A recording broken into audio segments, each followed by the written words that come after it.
Basically, they practice.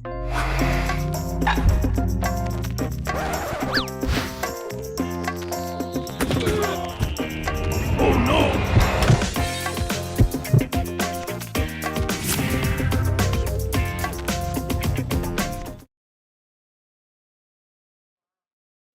Hello, Facebook and YouTube. Y'all missed the snippet. Matt, if you want to post a link in the comments to the video, we watched about 5 minutes of it. It's an awesome testimony.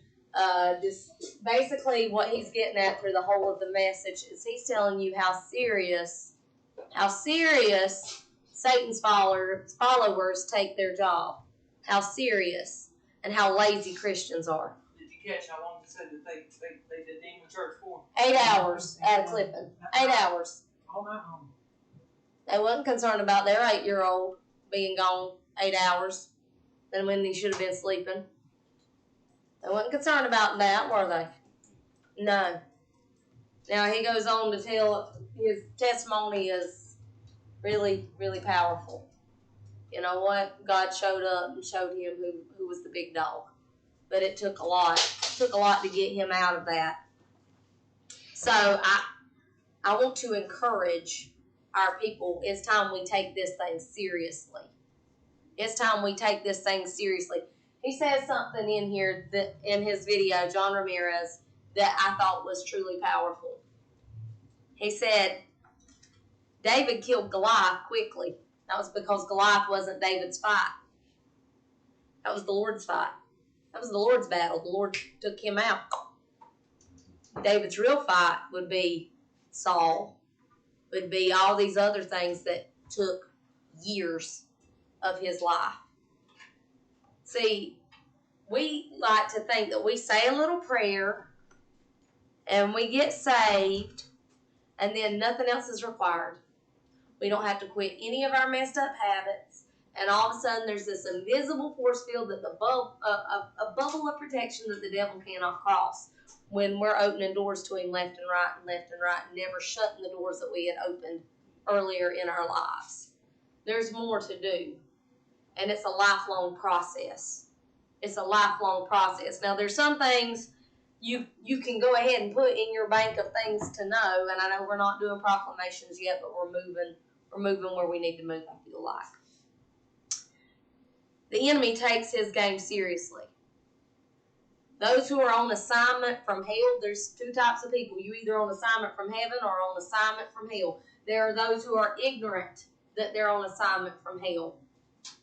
And then there are those who know full well what they are doing and they are actively engaging in destroying your life. Who in their right mind would give them access to you, to themselves? If you knew they were coming to kill you. I'm going to tell you, the Bible says two can't walk together except they be agreed. A child of light has no business walking with a child of darkness, specifically one that is openly worshiping the devil. You have nothing to do with them. The Old Testament says, suffer not a witch to live. Now, we ain't going around killing people. But let's translate that into the New Testament. Don't have nothing to do with them. Not one Facebook like. Nothing. Cut it off. Because every little click of the button, you say, come on, devil, you can come in, you can torment, you can destroy, you can tear up anything you want to. Cut them off. Because that's all the enemy's looking for is a little crack. A little something. Well, I'm just being nice. I was just being nice. I didn't mean nothing. They send things to curse you. Yeah. To curse you.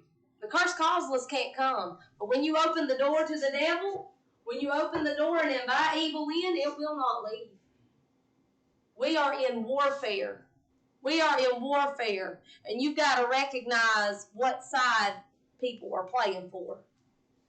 The ones who are ignorantly serving the devil, the ones who are ignorantly doing it, not realizing what they're doing, be moved with compassion. Pray with them. Try to witness to them. But let me tell you something.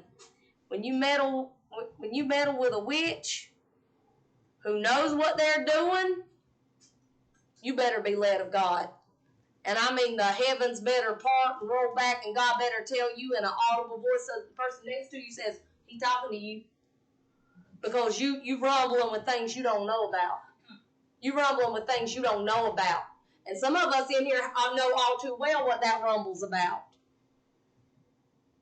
Don't invite the devil in. Your daddy used to always say, do not engage in unauthorized warfare. That is unauthorized warfare. Let me tell you something. You ain't evangelizing the church of Satan. If you think you evangelizing them, let me tell you what's happening. They're evangelizing you. Yes. If you milk a cow, you're going to smell like a cow. Yeah.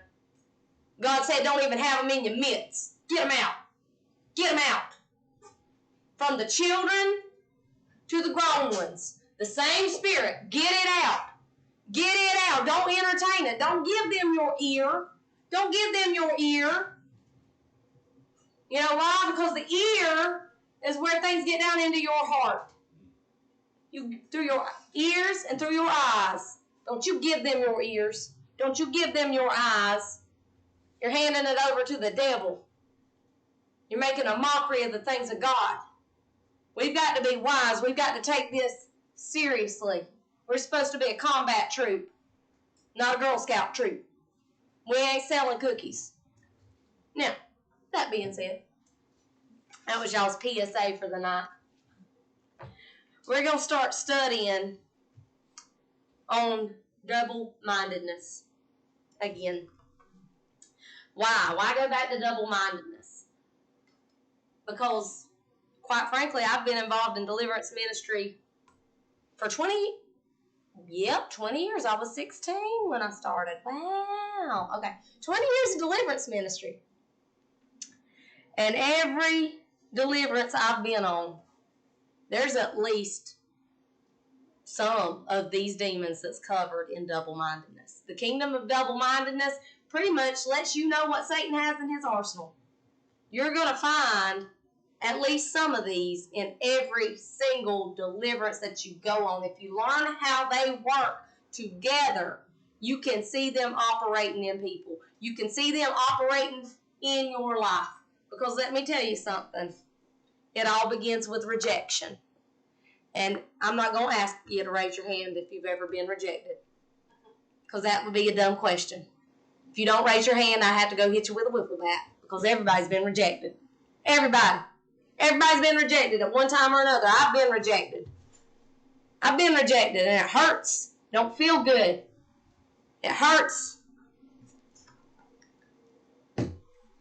So, I'm all over the place today. Matt, do you have an image of the hands? I can get one up.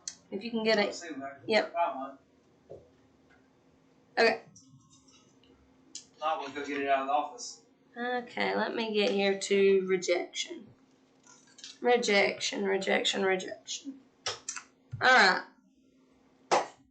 Basically, double-mindedness. You want me to pass out the pics in the car because that, You can, if you want to see it. We can get one of the guys to. Yeah, that would be great. In the meantime, I'm not really concerned with what the world calls things. I'm concerned with what God calls things. Okay? The world has a name for being double-minded. The world's going to tell you it's schizophrenia. The world's going to tell you need to be institutionalized. You need to be medicated. You need all this, that, and the other. Jesus just tells you need to be single-minded. You need to be single-minded. That's the simple solution. You need to be single-minded. So page 143.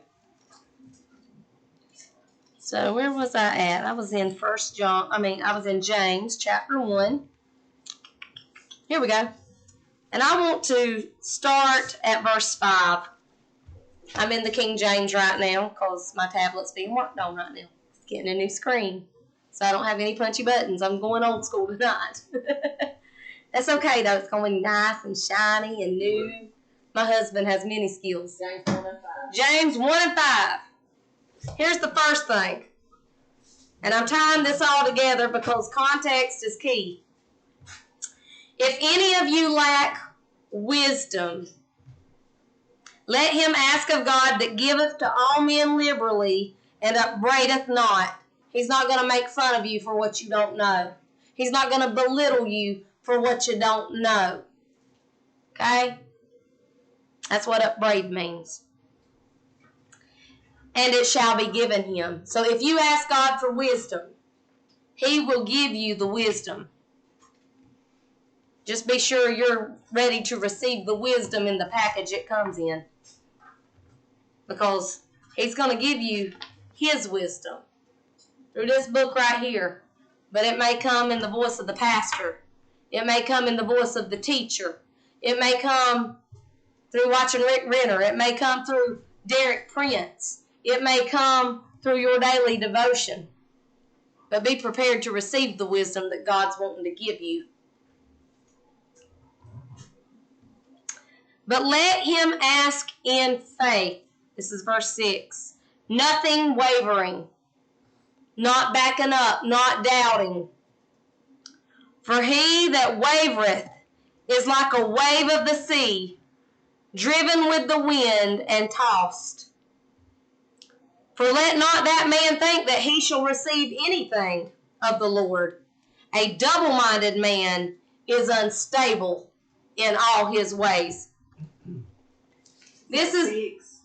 Oh, I read on that. I went through 8 right there. Okay, 5 through 8. This is God's wisdom. If you ask in faith, and you read this and you find truth, you better not doubt what it says. You better not doubt to do it, because if you're wishy-washy, well, I don't think it means exactly that. That's dangerous. That's dangerous. But how many times do we do it? How many times does God bring us to a place and he says, I have put you here. I have fit you here to hear and to receive instruction. But we don't necessarily agree with everything the office tells us. Oh. Doesn't God if God puts you here, he's put you here for a purpose. Well, that's what the children of Israel did with Moses. Oh, yeah. And Aaron. Moses and Aaron. Moses, no. Murmured, complained. And the ground opened up and swallowed them. Because God doesn't see a man, God sees the office. He set it up. Or in this case, God doesn't see a woman, God sees the office. And yes, that's something that the man or woman of God takes into careful consideration, self-examining, very careful with the words they speak, because is it reflective of the office before the individual. It's not an easy life. Don't think it's touted. Don't think it's projected as anything. It's just the way God works, and I'm just telling you, I've seen it work too many times with various men and women of God. When they come against the man or the woman, God says you've come against the office. And that's his to defend. So be careful. And something, Mindy, that I learned is that sometimes, for me personally, especially when I was a baby Christian, I encountered, sometimes I was told certain things and I did not understand it yet. Why? I thought my mind couldn't wrap around it, but I knew enough to know that, okay, either I can rebel or I can submit. And I decided, okay, I fear God enough, I'm going to submit, even though I don't really understand. This don't make 100% sense to me. I don't get it. But when I would submit, it would turn out to where God would eventually clear everything up for me.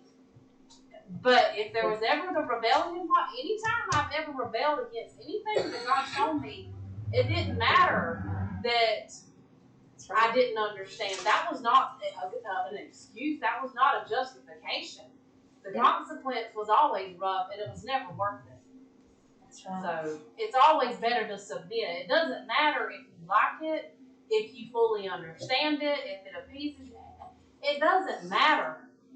It just matters that you're fearing God and loving God enough to submit to that person that you may not fully understand yet. That's right. God will work it out. Trust me. God deals with the person in the office. He'll clear it up. Because it's on his name.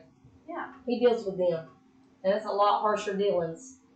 So it's taken with a grain of salt. But if you have notepad or paper, pens are up here if anybody needs anything. We're just going to do a brief overview. We're going to start this. It's going to be probably several services. So we're going to go slow. We're going to start with the first kingdom of double-mindedness. And the first kingdom in double-mindedness is rejection, the rejection kingdom. Because that's the most easiest way in. It could be an unwanted pregnancy. It could be a fight with mama and daddy while the mama's pregnant. This is too much of a burden. This is that. It could be a dad that doesn't engage with a child of one gender, or a mom that doesn't engage with a child of one gender. The devil don't play fair. It could be being overlooked at work for that promotion that you want. But most of the time, rejection comes in from childhood. If we all think back, we can think of something in our childhood that was traumatic, that made us feel rejected, hurt, unwanted, unloved. And the rejected person opens themselves up to a spirit of rejection. You know. Let's see. There's just so many things. Rejection can come in through trauma. It can be friends and family or employees. You might be rejected by a church fellowship. A lot of churches tend to get legalistic, wrapped up in their traditions. And if you don't fit a certain cookie cutter mold, you're rejected. You're not part of them. Hypocrites. Yeah, hypocrites. They're beneath us or whatever. No, it's kind of like the Star-Belly Snitches. Yes, I made a Dr. Seuss reference. You can go home and read it. Go home and read it, and you can learn a spiritual lesson through the Snitches. Your daddy loves that book. I know he did, and you know what? We may very well have story time and read the Snitches. Because you can learn some things about Jesus through the Snitches. Okay? Also, Gordon here too, because that's another thing. Okay.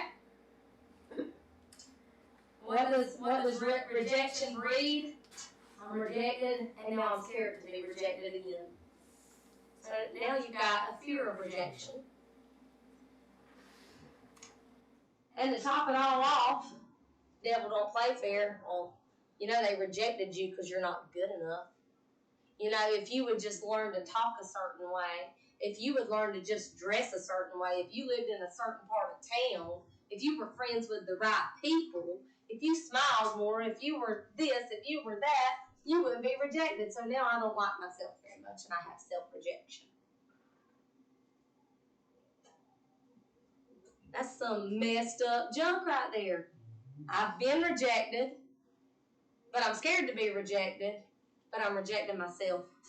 This is the inner workings. This is the beginning of the big ball of knots. These three that make up the base of the rejection kingdom. Everything's seen through the eyes of rejection. My slice of cake wasn't as big as the other person's slice of cake. I'm rejected. I didn't get a phone call. They didn't call me. When was the last time you called them? That doesn't matter. I'm rejected. Phone works both ways. But see, everything is viewed through the lens that the devil perverts, that puts in their mind's eye. It may not even be that way.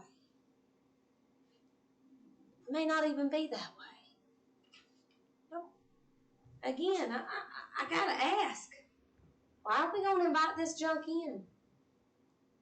Why are we going to invite this in? Why are we going to invite this in? Why are we going to choose to let people who want this for you into our lives, into our personal arena? Why are we going to engage that? God never authorized that. God never sent them out and evangelized the witches. You know what? They saw God was bigger, and they had to decide if they was going to dump their gods or not. They came to Peter and Paul. They came to the church. The church didn't go to them. They wasn't out just telling them Jesus loves you. Wow. Okay? It ain't our job. They It's warfare. the people in the town that had the stuff with witchcraft, Yeah. they went in and they followed. they took all their books and burned Yeah, them. They burn it. all their books of witchcraft, all their But we ain't made it. why would they do that? Yeah, Obviously they seen something. that's right. Okay, that's Obviously they seen something. cool. I got so many things here. So let's We start. serve a powerful God, y'all. Yeah. We have nothing to be afraid of. Alright. But it ain't something to be played with. He's a jealous God. Absolutely. So here we go. Let's start feeling out what spirits are associated with rejection, because they don't just stop with one or two. They're gonna keep opening doors. Let's go with lust, fantasy, and perversion. Because guess what? We were made to love. It's in our core fiber from the time we're born. We want to be loved and to give love. You know what rejection does? Shuts you down from giving or receiving love. Because that feels like the safety zone. Yeah, that's the safety zone. If I open up, if I allow this person to love me, they're going to reject me, but that fear of rejection says I can't do that. Self-rejection says I'm not good enough to deserve that. And rejection says I'm going to cut you off before you cut me off. So, because it's part of man and woman's makeup that we need to love and be loved, because that's what God is. God is love. He put that in us. Satan has to come up with counterfeit. He's going to come up with counterfeit, right? I mean, let's be real. You know, you feed. Have you heard the story about how to catch all the wild hogs in the swamp? Man, you can't catch them wild hogs. Yes, I can. Started taking corn out there, dumped it. Then he put up a panel. Kept bringing the corn. Hogs kept coming. Then he brought out another panel. Kept bringing the corn. Hogs kept coming till they got a big old enclosure. And then that last day, when all the hogs showed up for the corn, he put the last panel on, and he had a whole passel of hogs. He called every one of them wild hogs. Why? Because he gave them something they wanted, right? So let's keep the captives just happy enough where they won't run yet. Let's give them lust. Let's give them fantasy. Let's give them perversion or twisting. Perversion can be twisting of anything. It can be a twisting of the natural order of sex. It can be a twisting of the natural thinking. It can be a perversion in this. You know what? You can read this and twist it. Let me tell you something. If a man or woman is not living a life every day, consistent character, reputation, they are not living this, and they are quoting from Genesis to Revelation, that person's going to bust hell wide open. And that's just it. Because they are perverted, they are twisted. It's not enough to quote this. Satan himself can quote this front cover to back. On top of that, they're going to twist and pervert and deceive a lot of people on the way. And it's a shame. It's a shame if we give that person our ear over the one who's doing the word. It's a shame. It brings a reproach. It makes a mockery of the things of God. If you listen to perversion, you yourself will be perverted. That's right. That's why we have to choose our teachers wisely. And you know, I remember an incident that actually involved family. They usually do, don't they? And the person that claimed to be Christian took a family member's word that did not even claim to be a Christian, was not over the Christian. That should not be. That's a reproach to the kingdom of heaven. And it did not end well. Nope, it never does. It did not end well. It is a reproach to the kingdom of heaven. That was when that person came and shot or trying to shoot your Yeah. house up. Yeah, yes it was. Yeah. Put it up into your driveway. I remember. Now let's take this story a step further. Let's lay all the cards on the table. Because this would have ended in my death. I wouldn't be here today. The Lord told my daddy in a dream that this person was going to show up. This person was going to shoot through the bedroom window and kill me laying on the bed in front of the window. What did my daddy do? He got boards and nailed up over the windows. He told me, no, you ain't sleeping in your bedroom. You sleeping in this end of the house. Why? Because he took what the Lord said seriously. A life was on the line. If God And is that person showed up. and was going to do that. He was prepared. Let me tell you something. If the Lord is concerned enough to tell you that something or somebody is going to kill you, you better take it to the bank. Because a time limit don't run out on these things. It ain't going to be 3 months down the line and, oh, well, that's gone by. No, it's not. If he cares enough to tell you it will kill you, mark my words, you keep patty caking with the devil, it will kill you. It will kill you stone dead. If you're at the point that he's giving you a warning in a dream like that, it's time for you to get the car key out your ear. It's my favorite terminology, guys. I have to dig car keys out my ear all the time. Just gonna be real. I think we all do. Oh, wait, what was saying? Okay, so we got lust. You know what? People lust after people. People lust after money. People lust after things. Sometimes they just it's selfish desire. That's all lust is. Lust is demonic substitute for true love. You know, many times oh, I'm in love. No, you ain't. You ain't loving that person. You just did lust. No. Samson was never in love. He was in lust. He wanted that thing that was forbidden. He wouldn't quit patty caking.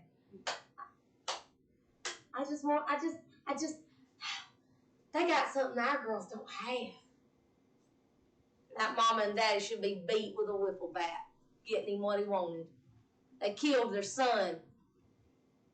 I'm sure they were real happy when his eyeballs were gouged out and he pulled a temple down on his head. He was supposed to be an example for a nation. Leaders have a harder judgment. The Bible says when one is called into the ministry, when you know that, to single that one out. To single it out and start training them for the work. That's what Katie came to me last year. God has called me. It's not what she wanted. Trust me, she's been very vocal through her childhood because she's seen what's required of the work. Okay? Well, guess what? Now we get to be serious about training for the work. Are you prepared to do this? And she has done things for the church. Well, she's been put to work several times this year. Why? Because now she's got to learn how to carry on when she's 36 if the Lord tarries. She's got to know how to lead. She's got to know what it means to say no to herself first. It's not easy. It's hard, but more is required because people will go 3 notches below whatever she's doing. That's not fun because you have to raise your bar because somebody else wants to just crawl by and get on in. That's why it's not for leaders to drink. That's why it's not for, and yet the congregation is just not to be drunk. Why? Because guess what? If a leader takes a sip, a member's going to chug a lug. There you go. There you go. Yep, I know that reference. Okay. So we can get all kinds of sexual devils that will manifest through these 3. Lust, fantasy, perversion. Also, with fantasy, you can get like the mind devils because it's all imaginary anyway. It's all imaginary. Wandering mind. They gone. You ain't got control of your mind. Well, guess what? Somebody's got control of it. So we can have all kinds of stuff. Lust is not only sexual, it manifests in materialism, overindulgence, food addictions, gluttony, bulimia, anorexia, or extreme dieting. Lust. Gotta have more, gotta have more, gotta have more. So we got addictions in here. Fantasy cluster of demons include pornography, daydreaming, and can lead to having excessive hobbies that the person can flee into to escape reality. Person that won't come off the video game. Let's be real, that's an escape. You know what? It's fun to play a video game, but if all you do is eat, sleep, and breathe video games to the point that you're excluded, there might be a little bit of addiction at play there. You might need to crucify some flesh.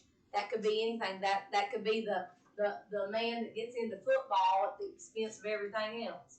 That's the woman that gets into sewing at the expense of everything else. You can't do anything to the expense of everything else.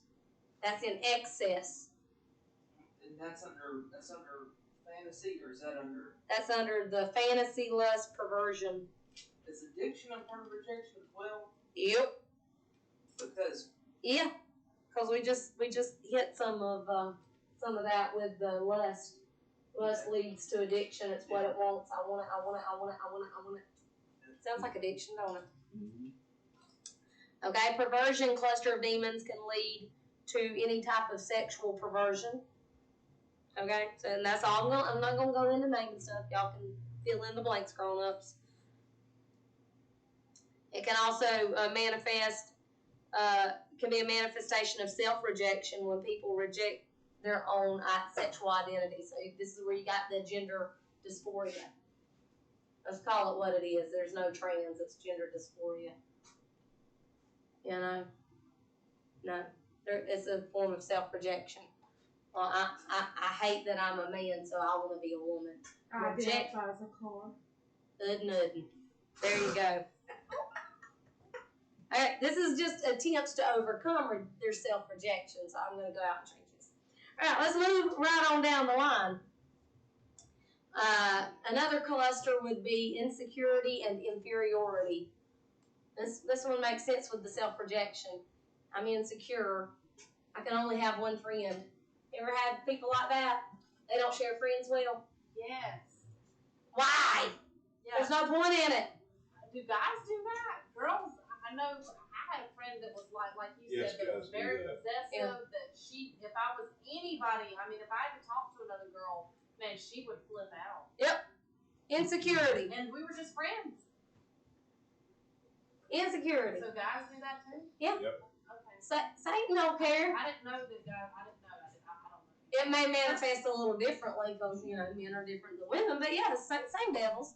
Inferiority, self-rejection, not good enough. Always not thinking enough of oneself. See, there's the level of enough. You don't need to think more of yourself. You don't need to think too less of yourself. You need to think enough. Huh? So thinking more or less of yourself than what you are is Yes. can also be related to what's called false humility. There you go. So basically what's going on, this is still all stemming from rejection. So it gives you super low self-esteem. That's when you get insecure, and that's when you get inferiority. And so what happens whenever I've been rejected and I don't have the best self-esteem and people are the way they are, and it couldn't be because I'm doing anything. I'm going to get puffed up with some pride. Have you ever seen a poor person that's proud? I know you have. And that happens. What you proud of?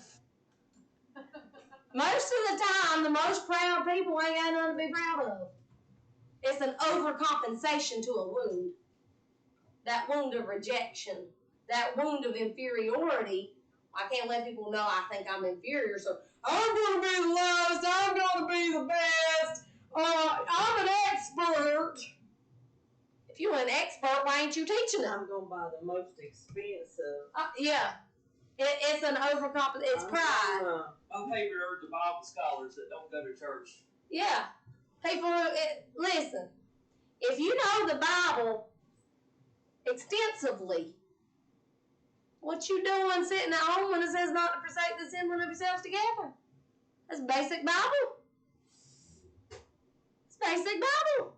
If you love me, keep my commandments. If you know this word extensively, shouldn't you be doing it? I mean, that's just my opinion. You know, I've got all these books. I like books. I love books. Books are my favorite.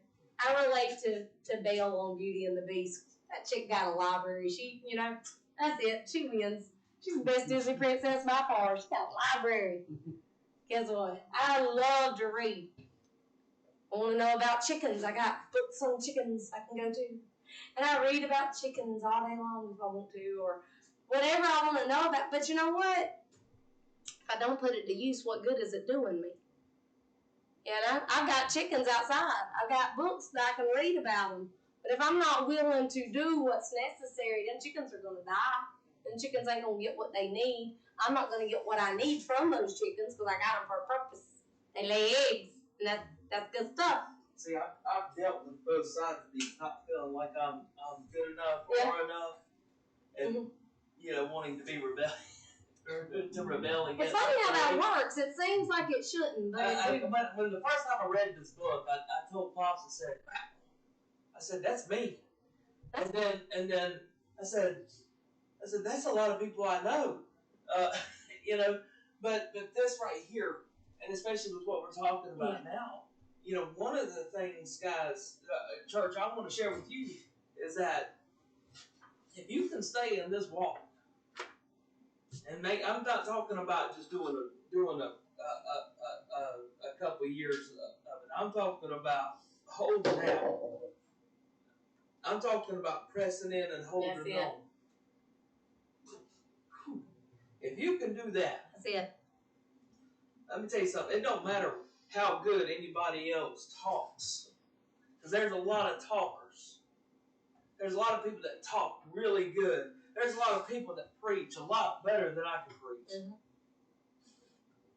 But if you can walk it out every day of the year, over and over, when it don't feel good, when you got other things when it's inconvenient, when it's not what you, let me tell you something. That talker, that Bible scholar, that armchair Bible scholar has nothing on you. It's like the armchair quarterback. I think of the day and the age that we are in.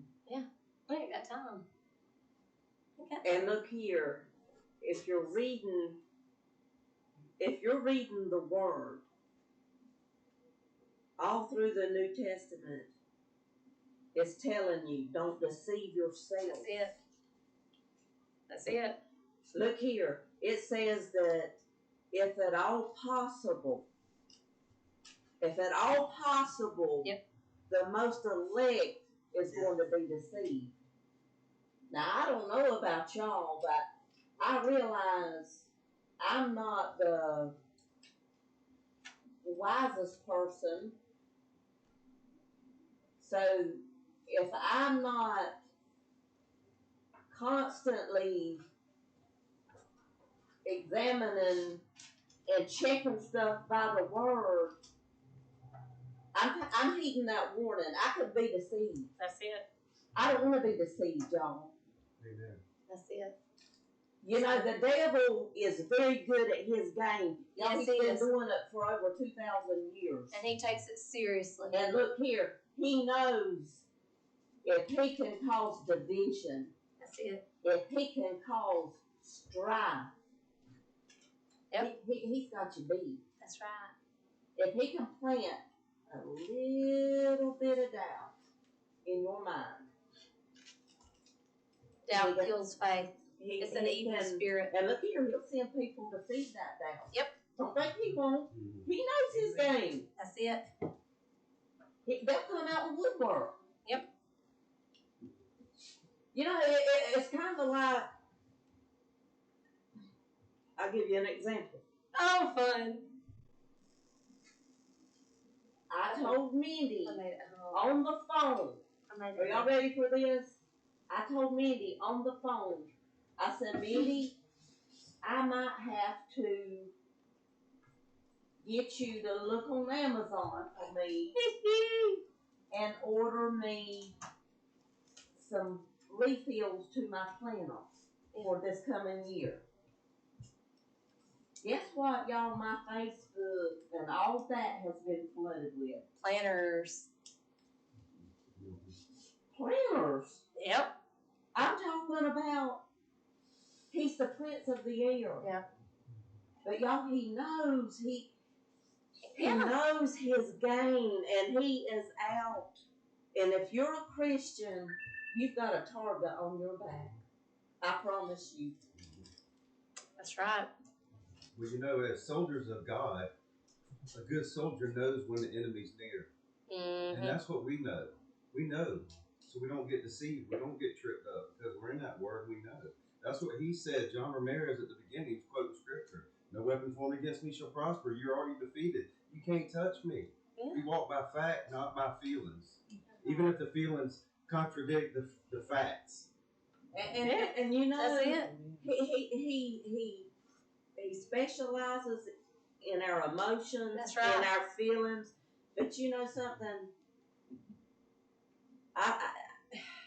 Well, what did we get at in the very beginning with rejection?